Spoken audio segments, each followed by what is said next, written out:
വർഷം 1964 സ്റ്റാൻഫോർഡ് യൂണിവേഴ്സിറ്റിയിലെ MBA വിദ്യാർത്ഥിയായിരുന്നു ഫിൽ നൈറ്റും അദ്ദേഹത്തിന്റെ ഫീൽഡ് കോച്ച് ബിൽ ബോർമനും തുടങ്ങിയ സ്ഥാപനമാണ് ബ്ലൂ റിബൺ സ്പോർട്സ്. ജപ്പാനിൽ നിന്നും ഹൈ ക്വാളിറ്റി സ്പോർട്സ് വെയർ ഇന്ന് ASICS എന്നറിയപ്പെടുന്ന ഒണിസ്ക ടൈഗർ എന്ന കമ്പനിയിൽ നിന്നും ഇമ്പോർട്ട് ചെയ്ത് വിൽപ്പന നടത്തുകയായിരുന്നു അവരുടെ ലക്ഷ്യം. റണ്ണിംഗ് ട്രാക്കുകളിൽ പോയി കാറിന്റെ ഡിക്കിയിൽ വെച്ചായിരുന്നു ആദ്യകാല വിൽപ്പന. തുടക്കത്തിലെ സ്ട്രഗിൾ സമയത്ത് ഇവർ തനിയെയാണ് പല ജോലികളും ചെയ്തത്. ഇതേ സമയത്ത് തന്നെയാണ് ഇവരുടെ ജപ്പാനീസ് സപ്ലയറിൽ നിന്നും പല പ്രശ്നങ്ങളും ഇവർ ഫേസ് ചെയ്യുന്നത്. ഇതെല്ലാം അവർ ഓവർകം ചെയ്യുന്നത് ഇവരുടെ ഇച്ഛാശക്തി കൊണ്ടും പെർഫോമൻസ് കൊണ്ടും മാത്രമാണ്. 7 വർഷങ്ങൾക്ക് ശേഷം അവരുടെ സ്വന്തം ബ്രാൻഡായ നൈക്കിൽ ഷൂ വരുന്നതോടെ ഈ പ്രതിസന്ധികൾക്ക് പരിഹാരമായി. വിജയത്തിന്റെ ഗ്രീക്ക് ദേവതയുടെ പേരായി നൈക്ക്, പേര് പോലെ തന്നെ ലോഗോയും ബ്രാൻഡിന്റെ മികവിന്റെ പ്രതീകമായി.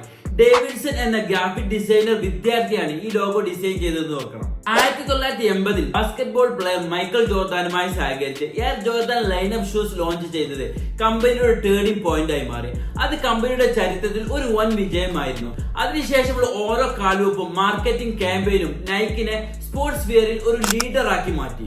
Creating high quality athletic footwear എന്ന വിഷയം നൈക്ക് ഫോക്കസ് ചെയ്ത് ഇന്നോവേഷൻസും മാർക്കറ്റിംഗും നടത്തിയപ്പോൾ കമ്പനിയുടെ വിജയം സുനിശ്ചിതമായിരുന്നു.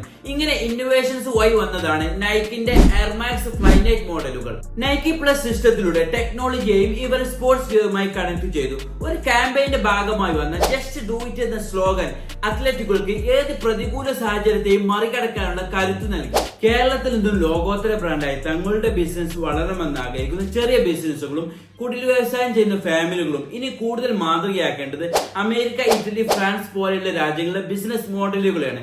കാരണം ഇന്ന് നമ്മൾ ഫേസ് ചെയ്യുന്ന പല പ്രശ്നങ്ങളും 100-200 വർഷങ്ങൾക്ക് മുമ്പ് അവർ ബിസിനസ്സിൽ സോൾവ് ചെയ്തിട്ടുള്ളതായി കാണാം. നമുക്കറിയാം ഇന്ന് നാട്ടിൽ ഹ്യൂജ് റിസോഴ്സസ് എന്ന് കുറഞ്ഞു വരുന്നു.